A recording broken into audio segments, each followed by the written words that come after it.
Existe duas coisas, a parte de cima, existe duas coisas muito importantes que acontecem na hora que Davi vai mandar o, o general dele colocar o esposo da Betseba na frente da batalha, Urias. Não quero falar aqui a história toda, que é muita coisa.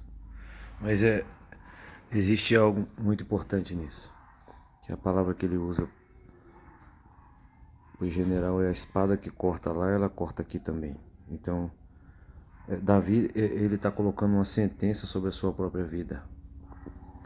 A espada que corta lá, vai cortar aqui também dentro da minha casa. E ele mata Urias com a mão dos filhos de Amon. Ele mata Urias. Mas ninguém consegue fugir daquilo que planta. Escuta, isso é muito importante. Ninguém foge daquilo que planta.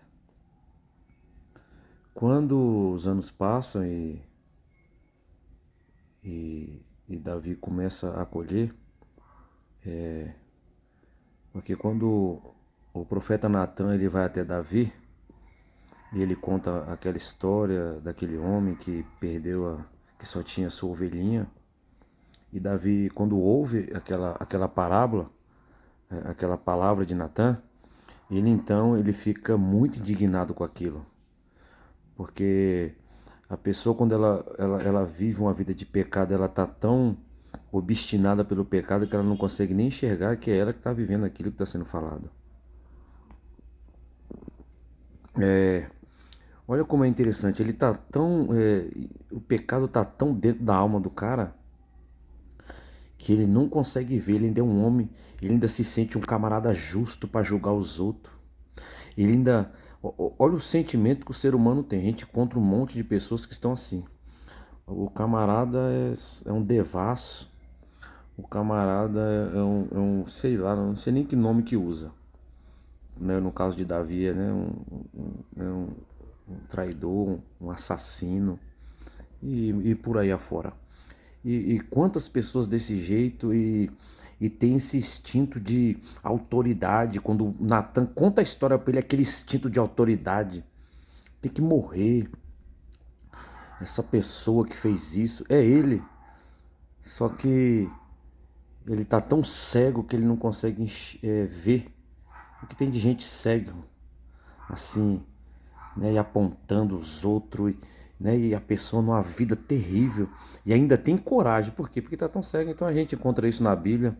Quando você encontrar esse tipo de pessoa, fica tranquilo que é assim mesmo. Eles são desse jeito mesmo, né? São terríveis mesmo. Então o cara tá no adultério terrível e trai, larga a mulher e casa com o outro e faz uma coisa de doido, e ele tá naquele senso de que é um, né? Mas vamos seguir no assunto aqui que é outra coisa. Vamos falar sobre colheita. E aí Davi, Natan fala para ele assim, ó, conta a história para ele. Davi, ele levanta e fala assim: digno de morte é esse homem. E o camarada que perdeu a ovelha deve ser ressarcido 4 vezes mais, como está na lei. Na lei, ela declarava isso, né? Se alguém roubasse o boi de alguém, tinha que pagar 4 vezes mais, coisas desse tipo. 4 vezes mais tinha que ser pago. Davi usa esse termo. E ele fala assim: digno de morte é esse homem, e pela ovelha perdida paga 4. Então Davi matou Urias e ele vai sepultar 4 filhos dele. Olha como que a colheita é muito dura. Ele vai sepultar 4 filhos dele. O primeiro filho que nasce, a gente sabe que morre a criança. Depois a gente vê aquele filho dele que Absalão mata o seu próprio irmão, né? Ele mata o seu irmão porque estrupou a sua irmã Tamar. Então Absalão mata aquele filho de Davi. E Adonias, né? O nome dele. Não, Adonias vai morrer mais para frente. Depois Absalão morre na guerra, o terceiro, e Adonias é o quarto filho a morrer. Adonias, ele é o quarto filho que morre. Então, Davi, ele sepulta 4 filhos dele. A colheita dele é de 4 filhos mortos. Olha como que a colheita ela é terrível na vida do ser humano. Ele mesmo profetizou isso. Ele profetizou quando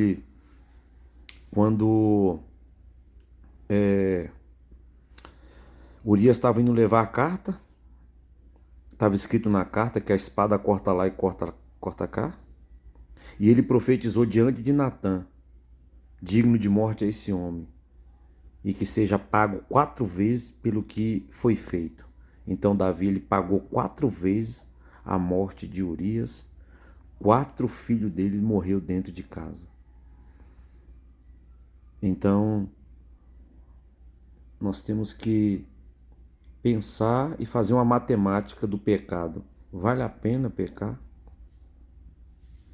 Né? Vale a pena ele ter feito aquilo por causa de um prazer sexual, uma noite, um momento que mudou toda a história? Então eu quero deixar aqui esse tema na vida de Davi, que foi sim um grande homem. Então Davi, ele tem 2 tempos na sua vida. Ele viveu o tempo das bênçãos, mas ele também viveu o tempo da maldição. Ele vive 2 tempos na vida dele. O tempo da bênção, das bênçãos de Deus, e também ele vive o tempo das maldições na vida dele. Porque em Deuteronômio 28 existe 2 montanhas. A montanha da bênção e a montanha da maldição. Nós é que escolhemos que montanha nós vamos trilhar da nossa vida. Que você possamos continuar trilhando sempre a montanha da bênção. E nunca querer subir a montanha da maldição, que é a montanha do pecado. Porque não tem por onde fugir. Um dia, a colheita vai bater na porta. E ela bateu por 4 vezes na porta de Davi. E ele teve que viver tudo aquilo. Porque a gente podemos escolher que montanha vamos subir. Porque nós não podemos escolher o que vamos receber lá. A montanha a gente escolhe. A montanha que nós vamos subir. Agora, na hora que subir, nós vamos receber aquilo que ela vai proporcionar. Que eu e você possamos subir a montanha da bênção e sempre continuar nela. Em nome de Jesus, Deus te abençoe.